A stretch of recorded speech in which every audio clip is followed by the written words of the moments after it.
खुलुमबाय। दिनै 20 एप्रिल 2025 गिबियावनो गोजोन फुंबिलिनि गाहाम हामलायनायखौ बयनिसिमबो जासिनाय थाबाय। राशिफोरखौ फरायनायनि सिगां आंनिफ्राय आनान गसाइनिसिम आरज खालामनाय जायोदि दिनैनि साना बुहुमनि साफ्रोमबो सुबुंफोरनि थाखाय गाहामैनो गाहाम बारलांनो हायो। जेबो खैफोद आफोद जायालासे फैदो दानिया दिनैनि राशिफोरखौ खोनासंनायनि गिबियावनो दङ। मेष राशि, फालांगियाव मुलाम्फा जागोन आरो दिनैनि साना हाथायाव रां थिसननायनि थाखाय मोनसे मोजां सान। जायखिजाया बादायलायनायाव गोदान साख्रि एबा जाफुंसार जानायनि खाबु दं। जुदि नोंथाङा नोंथांनि नखरजों गावनि बिबुंथि आरो आखुआव गोरोबलायनाय लाखियो अब्ला इयुनाव गोजोनथाव जागोन। सासे आंगोनि ओंखारलांनायाव गोसोआ दुखु मोनगोन। मेष राशिनि खाफालगोनां अनजिमाया 7। बृष राशि, रां थिसननायनि थाखाय बे साना जोबोद मोजां। हा बायनाय आरो फाननायाव मुलाम्फा जागोन। गुबुन हादोराव थानायनि सानखांथिया जाफुंसारगोन। समाजाव सासे सुबुं आरो बिनि नखरनि मान आरो सन्मानाबो बांगोन। नोंथाङा सासे लोगोनिफ्राय मोनसे अनथोब मोनगोन। बृष राशिनि खाफालगोनां अनजिमाया 4। मिथुन राशि, जों गुबुन हादोराव जोंनि फालांगिखौ फेहेरगोन आरो बेयो मोनसे सिनायथि सोरजिगोन। साख्रियाव मावख'गिरिफोरनिफ्राय बोर मोनगोन। न'आव धोरोमारि आबहावाया थागोन। बेयो बयनिबो थाखाय जोबोद मोजां जागोन। नों गावनि फंबायनिफ्राय मुलाम्फा मोनगोन। मिथुन राशिनि खाफालगोनां अनजिमाया 1। कर्कट राशि, फालांगियाव बादायलायनाया बांगोन। सोरखारि साख्रियाव सोलाय-सोल' जानायनि जाथावना दं। नखरनि सोद्रोमाफोरा थागिबिनि मोजां मोनलायनायनि सोमोन्दोखौ गनायनाय नङा। नोंथाङा गोबां साख्रिनि खाबुफोर मोनगोन। कर्कट राशिनि खाफालगोनां अनजिमाया 5। सिंह राशि, जों गुबुन हादोराव फालांगि खालामगोन आरो बैयाव नोगोरारिबो मोनगोन। साख्रियाव मासि जौगानाया जाथावना। मावख'गिरिफोरा खामानिजों गोजोनगोन। नखराव दुंहाव थासारि सोमजिगोन। बेयो दावगानायाव हेंथा होगोन। साख्रिनि अफार मोनगोन। सिंह राशिनि खाफालगोनां अनजिमाया 7। कन्या राशि, फालांगियाव सोरखारनि हेफाजाब मोननो हागौ।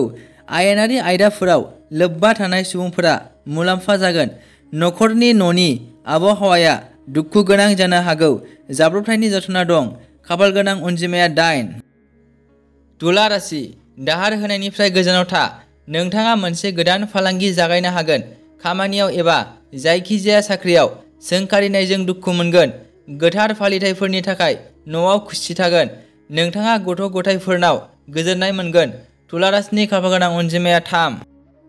वृश्चिक राशि, बे समा फालांगियारिफोरनि थाखाय साबजाथाव। फालांगिखौ गोदान जौगाथायसिम लांनाय जागोन। जों साख्रि सोलायनायनि सायाव सानगोन, जायनि फिथायखौ इयुनाव नुनो मोनगोन। रांनिफ्राय फैनाय उफ्रा आयआ नखरनि रांखान्थियारि थासारिखौ बांहोगोन। अखा आरो बारहुंखानि जाहोनाव गोबां खहा जानो हागौ। वृश्चिक राशिनि खाफालगोनां अनजिमाया 9। धनु राशि, राङारि थासारिया साबसिन जागोन आरो फालांगिफोरा मुलाम्फा जागोन। खामानियाव एसेल' नाजानायजों नोंथाङा बांसिन मुलाम्फा मोनगोन। जुदि नोंथाङा थिरांथाजों जायखिजाया थासारिजों मोगा-मोगि जायो अब्ला नोंथांनि सायाव नखरनि फोथायनाया बांगोन। नोंथाङा माखासे गाज्रि खौरां मोननो हागौ। धनु राशिनि खाफालगोनां अनजिमाया 6। मकर राशि, फालांगि आरो खाफाल बांनायनि थाखाय सुबुंनि रांखान्थियारि बिथिङा गोख्रों थागोन। गुबुन हादोराव साख्रिनि खाबुफोर थागोन। गोजाम साख्रियाव प्रम'शनाबो जाथावना। बायजोआव थांस्लायस्लाय न'आवनो नखरजों सम हगारनाया साबसिन जागोन। जों मोजां खौरांजों गोसो गुदुं जागोन। मकर राशिनि खाफालगोनां अनजिमाया 1। कुम्भ राशि, बे साना फालांगि एबा दाहार हरनायनि थाखाय साबजाथाव नङा। साख्रि एबा माबाफोर खामानि मोनोब्ला हायो बुंनायाव गोबाव दाखालाम। नोंथाङा सोरबा लोगो एबा बाहागिफोरनिफ्राय गाज्रि खौरां मोननो हागौ। जुलिनि सोमोन्दोआव खाजानो हागौ। कुम्भ राशिनि खाफालगोनां अनजिमाया 8। मीन राशि, जायखिजाया खामानियाव रां थिसननायनिफ्राय गोजानाव था। नोंथाङा मोनसे गोदान फालांगिनि थाखाय बाथ्रा साननो हागौ। जों सोरखारि साख्रिनि थाखाय नाजागोन। नखरनि हेफाजाबारि गोसोआ थाबाय थागोन। बिहाव बिखुनजोनिफ्राय मान मोनगोन। नोंथाङा गुबुन हादोराव थांनो खाबु मोनगोन। मीन राशिनि खाफालगोनां अनजिमाया 2। दिनैनि राशि फरायनाया एसेनोसै। गोजोन्थों।